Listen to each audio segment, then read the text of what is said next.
ନମସ୍କାର ବନ୍ଧୁଗଣ, ଜନ୍ମାଷ୍ଟମୀ ଦିନ ରୋହିଣୀ ନକ୍ଷତ୍ରରେ ଜନ୍ମ ହୋଇଥିଲେ ପ୍ରଭୁ ଶ୍ରୀକୃଷ୍ଣ। ଏଥିପାଇଁ ଏହାକୁ କୃଷ୍ଣ ଜନ୍ମାଷ୍ଟମୀ ମଧ୍ୟ କୁହାଯାଇଥାଏ। ଏହି ଦିନ ପ୍ରଭୁ ଶ୍ରୀକୃଷ୍ଣଙ୍କ ବାଳକ ରୂପକୁ ପୂଜା କରାଯାଇଥାଏ।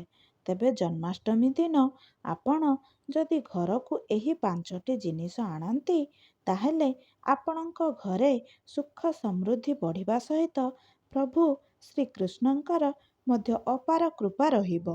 ବର୍ତ୍ତମାନ ଆସନ୍ତୁ ଜାଣିବା କ'ଣ ସେହି 5ଟି ଜିନିଷ।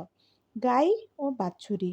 ଜ୍ୟୋତିଷ ଶାସ୍ତ୍ର ଅନୁଯାୟୀ ଗାଈଙ୍କ ଦେହରେ ବୃହସ୍ପତି ରହିଥାନ୍ତି।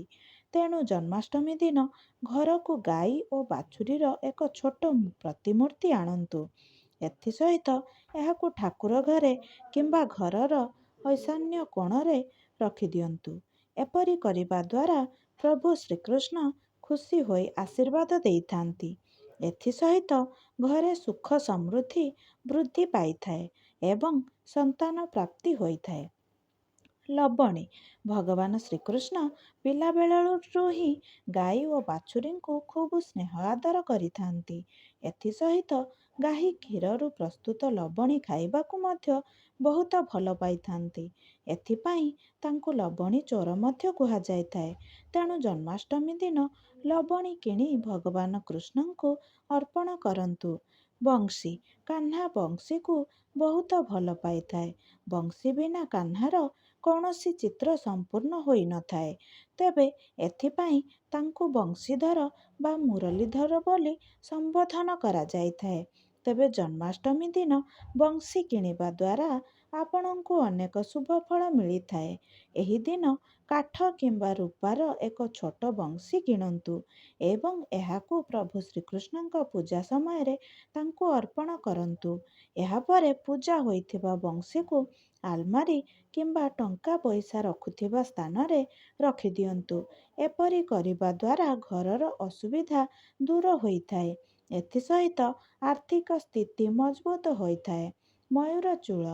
ପ୍ରଭୁ ଶ୍ରୀକୃଷ୍ଣ ସର୍ବଦା ତାଙ୍କ ମୁକୁଟରେ ମୟୂର ଚୂଳ ଲଗାଇଥାନ୍ତି। ଏଥିପାଇଁ ତାଙ୍କୁ ମୟୂର ଚୂଳିଆ ବୋଲି ମଧ୍ୟ କୁହାଯାଇଥାଏ।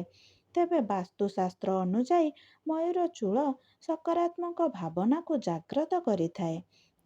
ତେଣୁ ଜନ୍ମାଷ୍ଟମୀ ଦିନ ମୟୂର ଚୂଳ ଘରେ ଲଗାଇବା ଦ୍ୱାରା ଘରର କଳି ଦୂର ହୋଇଥାଏ।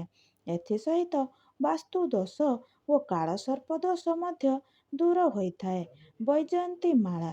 ଜନ୍ମାଷ୍ଟମୀ ଦିନ ବୈଜୟନ୍ତୀ ମାଳା ନିଶ୍ଚିତ କିଣନ୍ତୁ। ଏହାକୁ କିଣି ଘରକୁ ଆଣିବା ଦ୍ୱାରା ଘରେ ସୁଖ ସମୃଦ୍ଧି ବଢ଼ିଥାଏ। ଏଥିସହିତ ଆର୍ଥିକ ସ୍ଥିତି ମଧ୍ୟ ସୁଦୃଢ଼ ହୋଇଥାଏ।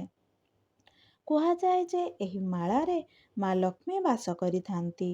ବନ୍ଧୁଗଣ, ଯଦି ଏହି ଭିଡ଼ିଓଟି ଭଲ ଲାଗିଲା ତେବେ ଗୋଟିଏ ଲାଇକ୍ କରିବା ସହିତ ଏହାକୁ ସେୟାର କରିଦିଅନ୍ତୁ। ଏମିତି ନୂଆ ନୂଆ ଭିଡ଼ିଓ ଦେଖିବା ପାଇଁ ଆମ ଚ୍ୟାନେଲକୁ ସବସ୍କ୍ରାଇବ୍ କରିଦିଅନ୍ତୁ ଏବଂ ପାଖରେ ଥିବା ବେଲ୍ ଆଇକନ୍କୁ ନିଶ୍ଚୟ ଦବାଇ ଦିଅନ୍ତୁ। ବନ୍ଧୁଗଣ, ଭକ୍ତିରେ ଥରେ ନିଜ ଇଷ୍ଟଦେବଙ୍କ ନାମ କମେଣ୍ଟ ବକ୍ସରେ ଅବଶ୍ୟ ଲେଖିଦିଅନ୍ତୁ। ପ୍ରଭୁଙ୍କ କୃପା ହେଲେ ଆପଣଙ୍କ ଜୀବନର ସବୁ ଦୁଃଖ କଷ୍ଟ ଦୂର ହୋଇଯିବ। ଭିଡ଼ିଓଟିକୁ ଶେଷ ପର୍ଯ୍ୟନ୍ତ ଦେଖିଥିବାରୁ ଧନ୍ୟବାଦ।